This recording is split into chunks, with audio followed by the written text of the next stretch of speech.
Jason Stan with BearcatReport.com here with President and CEO of the Peach Bowl, Gary Stokan. Gary, thanks for joining me.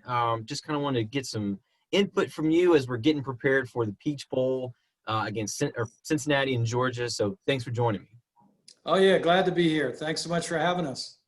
So I guess first of all, you talked a little bit about it in the Zoom press conference after the selection on Sunday, but what does it mean for the Peach Bowl to have Cincinnati in this game? Well, first off, you're talking about a team that not only won the American Athletic Conference, but it's ranked in the top 20 defensively in a lot of categories, and then some the top 10. Well-rounded team, a lot of all AAC selections, both on offense and defense. You got the player of the year in Desmond Ridder.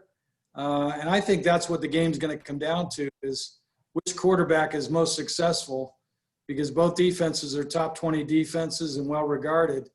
And whether JT Daniels can continue his streak, he's played 3 games. He's got 9 touchdowns and 1 interception. He's having extreme success. They're scoring a lot of points. It's helped their offense. Running game was Zamir White. Now they have an efficient passing game.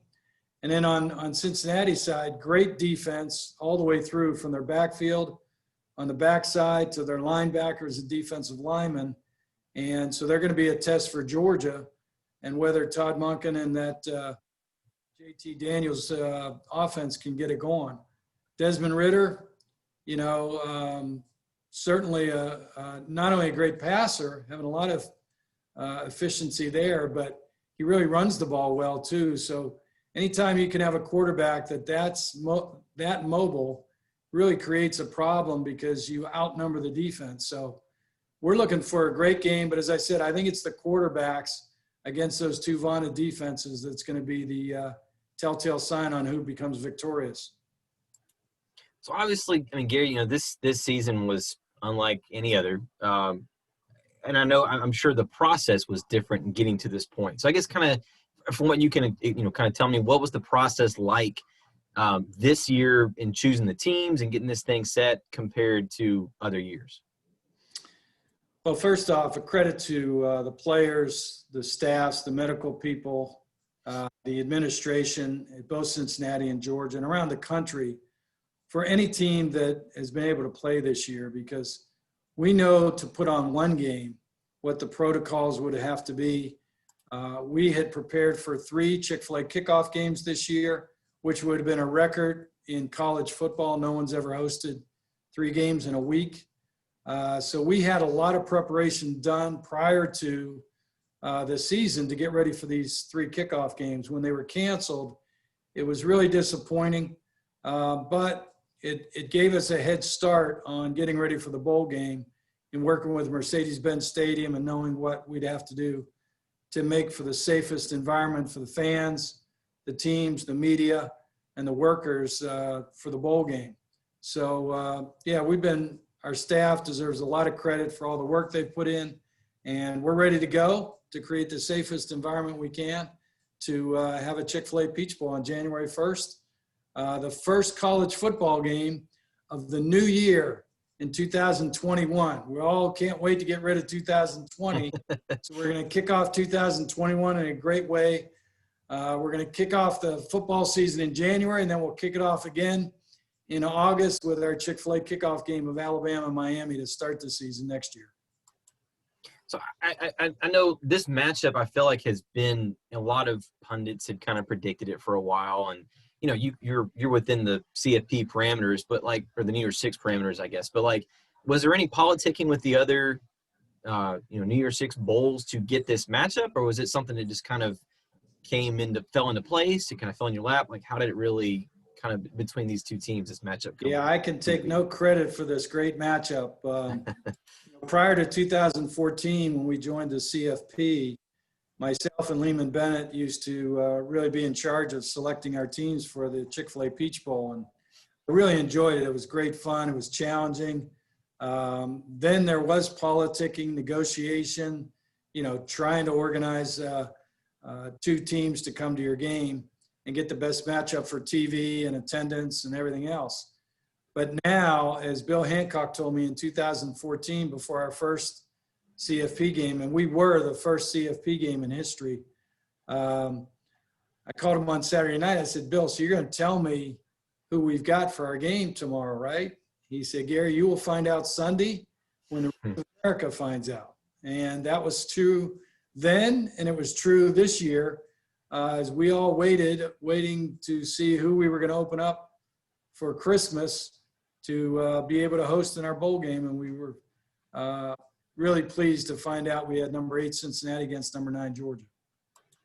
So how's the Peach Bowl set up this year? You know, with the due to the pandemic, obviously, you know, normally you'd have stuff going on all week, you know, leading up to the game. But what is the setup going to be like even this year for fans, or for the few fans that will be there?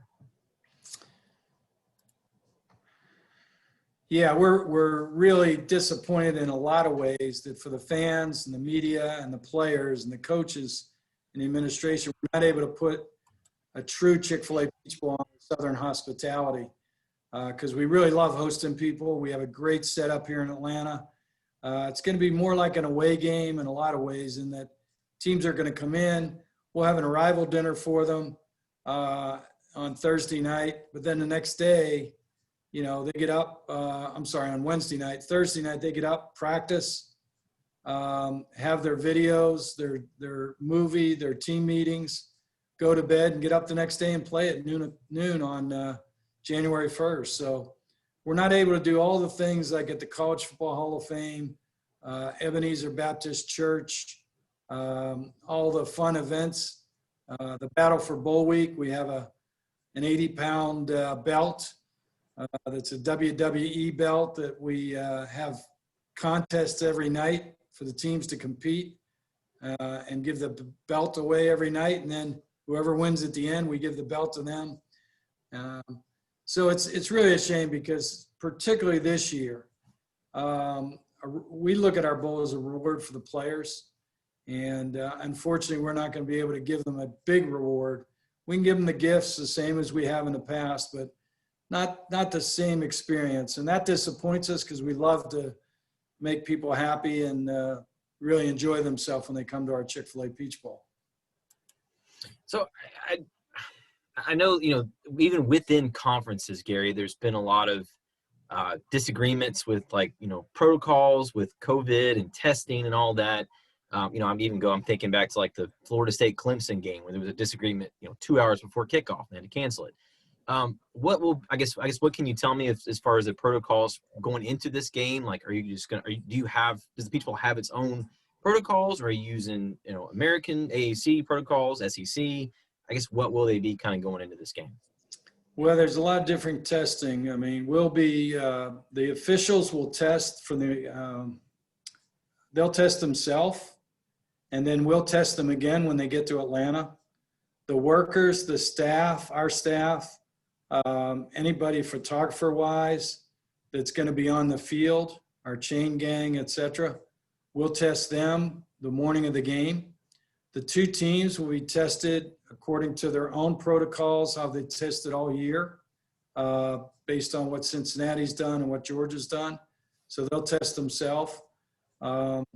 Everybody, fan-wise, will have to wear masks. We've got social distancing in place in the press box, as well as in the stadium with pods of 2 and 4 tickets. All the press conferences after the game will be by Zoom and virtual with the players and the coaches. So just organizing the most safe environment we can for everybody that comes to Mercedes-Benz Stadium on January 1st.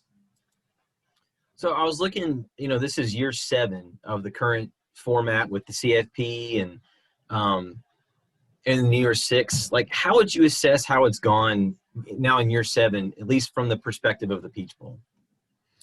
Well, it's been an interesting ride for us. We're very thankful that we were able to move up into the CFP.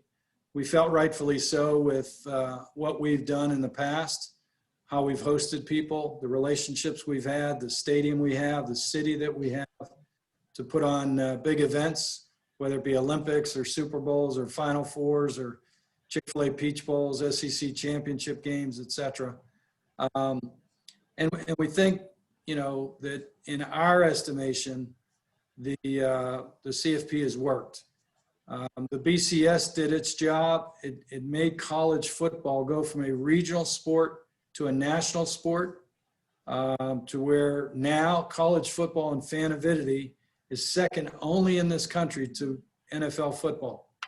And the CFP is building on top of the strong foundation that the BCS laid. So we've had great success with whether it be Group of Five versus Power Five. In the past, the Group of Five has won both of the games that we've hosted. Houston has beat Florida State from the ACC, and UCF beat Auburn. And as you know, once every 3 years, us, the Fiesta and Cotton, being at-large bowls, have to accept the Group of Five highest-ranked team. So this year we'll host them. Next year the Fiesta Bowl will host them. And then in year 3, since us and the Fiesta host the semifinal games, then the Cotton Bowl will host the Group of Five. The Group of Five fans have been fantastic. They're excited. It kind of gives you that Cinderella chance to dance a little bit. I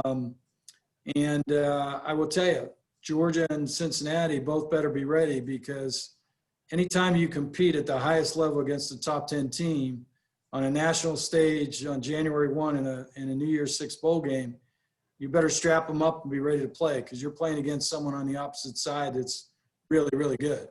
Sure. So assuming we're back to, some sense of normalcy next year, I'm going to be optimistic with all the vaccines still rolling out now. Like, what does the future of the Peach Bowl look like? Well, we're in great shape. We're the most charitable bowl game in the country. Last year, we gave $7 million to charity. We've given over $57 million since 1999, which is more than any other bowl game has given away, or bowl organization. That's our mission, and so we take that serious. So that's important. Continuing the great run that we've had with sellouts, that's important to us.